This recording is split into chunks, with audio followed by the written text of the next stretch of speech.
Hey everyone, welcome to Mornings with Molly. I'm super excited about today's show because we're talking about something that is near and dear to me, color. Okay, I know so many of you out there are so into black and white. Well, it's time to get rid of that and bring in the yellows and the oranges. As a matter of fact, we're gonna make your house look like this by the end of our show. You don't need to take vacation to have some spice in your life. So stick with us, we'll be right back. Hey mommies, welcome back. Okay, so you guys know I'm not a hardcore cook, but today I'm going to talk to you about making homemade baby food. I know, it sounds daunting, but it's so simple. And by the way, if you're buying this Earth's Best Organic, you need to read the label because there's a ton of sugar in this. So we're going to say goodbye to so-called healthy baby food and make our own.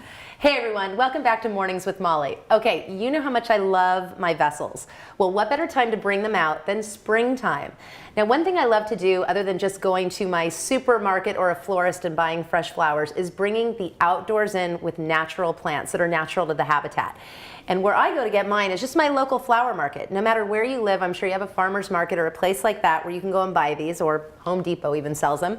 I got these for $1 a piece. These are great little fillers. And what I'm going to do is I'm going to make a centerpiece for my island. I'm going to use this vessel. And one important tip is if you're going to put plants that have moisture, because after you water them, you're going to put them back in the vessel, you want to line it with plastic. Just use a plastic trash bag, staple it along on the inside of the vessel, and then we can get started. Now, another key thing you need, I like to keep them in a vase, isn't that attractive, are my garbage bags or my grocery bags, which I also use as garbage bags, and I also use them when I take my dog for a walk. So I put them in my vessel, and this is what this is going to do is it's going to give me some filler because I like to have height. I like to put my plants in at different heights. Now, one thing that I often use when I'm doing flower arranging are orchids because I think orchids are so simple and so beautiful, and this one only cost me $12. You know how much I love a bargain. Okay, so I'm sticking these in, and now you want to have a focal point. I always like to build around a focal point. So today what I'm going to use is this beautiful, I call this a 4-in-1 because there's 4 different plants in this one container. But what I love the most is this beautiful variegated leaf. Look at that with the yellow spots.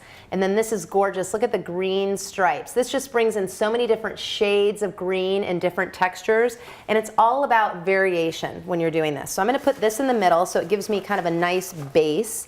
And I'm just going to build around it. I'm going to bring in some of these other little plants. I hope you can see what I'm doing here. This has kind of become second nature to me because I love it. And it's so simple. Really, anyone can do it. Okay, so I'm going to put this in, shove it in here. And you might wonder, well, how's all that stuff staying in place? Well, I'm going to jam so many in there, they're not going to be able to move, trust me. I'm going to turn it over onto the side.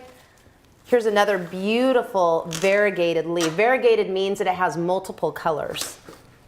Okay, now we're going to twist it around to the back because what has a front also has a back. And you have to think about people looking at it from the back side. We'll put in another orchid here. And we're almost done. We need one more plant here on the side to anchor it. Bring in this beautiful leafy plant. Ah, just so gorgeous. I love it. You just put it on the center of your island. How stunning is that? Hey everybody, okay, I love today's crafts because you can do so many things with it. I've always wanted to work with these little stencils and do things like, decorate a beautiful white plate or make, handmade thank you notes or gift bags. So we're gonna see what we can do with these little stencils. My daughter loves butterflies, and earlier what I did is I took one of my brushes and I painted this box blue. So they all started out this natural wood color and I painted it blue. And now what I'm going to do is I'm going to do a little butterfly stencil on it. This is like very therapeutic. It's almost like meditation. It's craftation.